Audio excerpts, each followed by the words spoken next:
How to change DoorDash notification sound.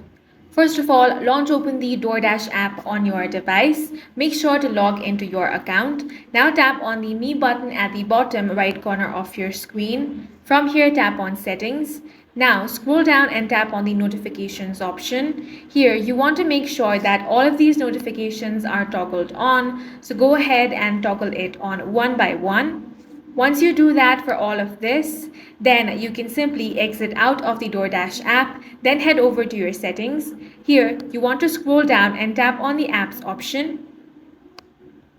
From this list, scroll down and then tap on the DoorDash option. Now, you want to tap on the notifications option.